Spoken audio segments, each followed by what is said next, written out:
My fellow New Yorkers, today begins a new era.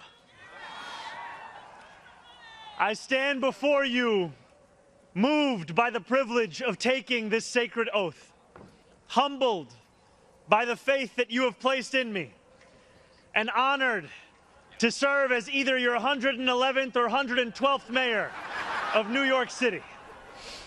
But I do not stand alone. I stand alongside you, the tens of thousands of you gathered here in Lower Manhattan, warmed against the January chill by the resurgent flame of hope.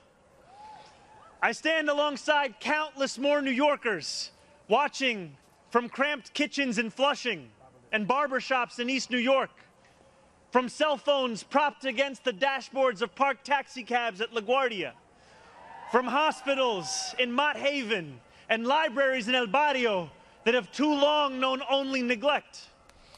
I stand alongside construction workers in steel-toed boots and halal cart vendors whose knees ache from working all day. I stand alongside neighbors who carry a plate of food to the elderly couple down the hall, those in a rush who still lift strangers' strollers up subway stairs, and every person who makes the choice day after day, even when it feels impossible, to call our city home. I stand alongside over 1 million New Yorkers who voted for this day nearly 2 months ago. And I stand just as resolutely alongside those who did not. I know there are some who view this administration with distrust or disdain, or who see politics as permanently broken.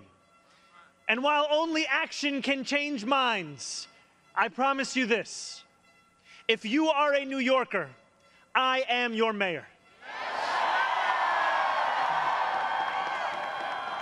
Regardless of whether we agree, I will protect you, celebrate with you, mourn alongside you, and never, not for a second, hide from you. I thank the labor and movement leaders here today, the activists and the elected officials who will return to fighting for New Yorkers the second this ceremony concludes, and the performers who have gifted us with their talent. Thank you to Governor Hochul. Thank you as well to Mayor Adams. Dorothy's son, a son of Brownsville who rose from washing dishes to the highest position in our city, for being here as well. He and I have had our share of disagreements, but I will always be touched that he chose me as the mayoral candidate that he would most want to be trapped with on an elevator. Thank you to the two titans who, as an assembly member, I've had the privilege of being represented by in Congress, Nidia Velázquez and our incredible opening speaker, Alexandria Ocasio-Cortez. You have paved the way for this moment. Thank you to the man whose leadership I seek most to emulate, who I am so grateful to be sworn in by today, Senator Bernie Sanders. Thank you to my teams, from the assembly to the campaign to the transition, and now the team I am so excited to lead from City Hall. Thank you to my parents, Mama and Baba, for raising me, for teaching me how to be in this world, and for having brought me to this city. Thank you to my family, from Kampala to Delhi. And thank you to my wife, Rama.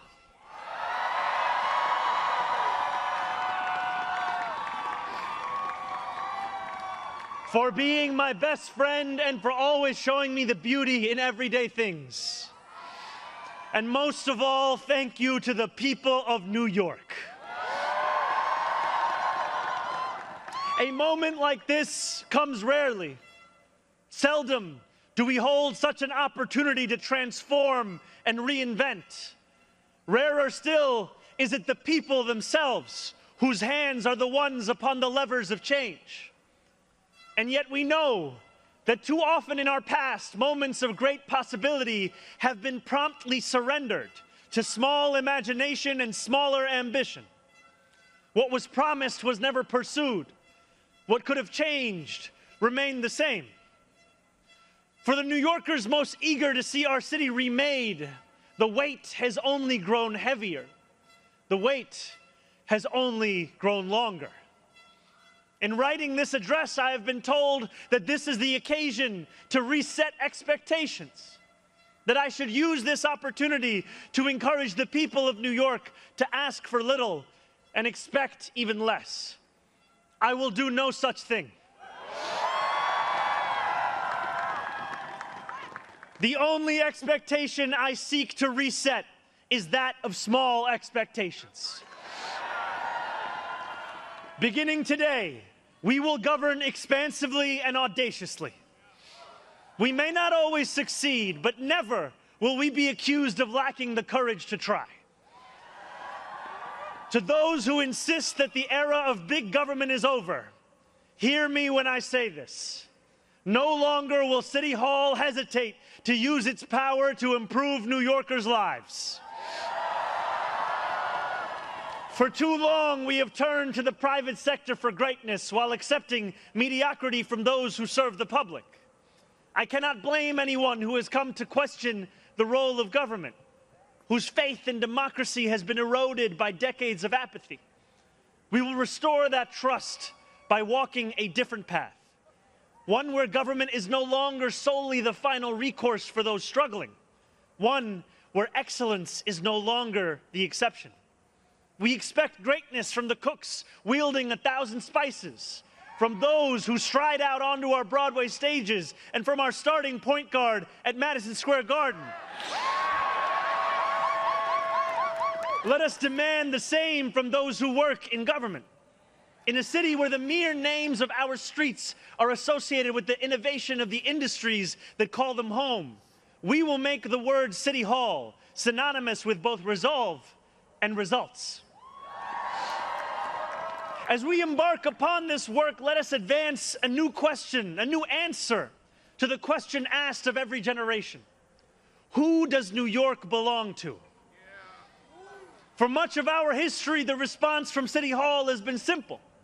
It belongs only to the wealthy and well-connected, those who never strain to capture the attention of those in power. Working people have reckoned with the consequences. Crowded classrooms and public housing developments where the elevators sit out of orders. Roads littered with potholes and buses that arrive half an hour late, if at all. Wages that do not rise and corporations that rip off consumers and employees alike. And still, there have been brief, fleeting moments where the equation changed. 12 years ago, Bill de Blasio stood where I stand now as he promised to put an end to economic and social inequalities that divided our city into two. In 1990, David Dinkins swore the same oath I swore today, vowing to celebrate the gorgeous mosaic that is New York, where every one of us is deserving of a decent life. And nearly 6 decades before him, Fiorella LaGuardia took office with the goal of building a city that was far greater and more beautiful for the hungry and the poor. Some of these mayors achieved more success than others, but they were unified by a shared belief that New York could belong to more than just a privileged few. It could belong to those who operate our subways and rake our parks, those who feed us biryani and beef patties, picanha and pastrami on rye. And they know that this belief could be made true if only government dared to work hardest for those who work hardest. Over the years to come, my administration will resurrect that legacy.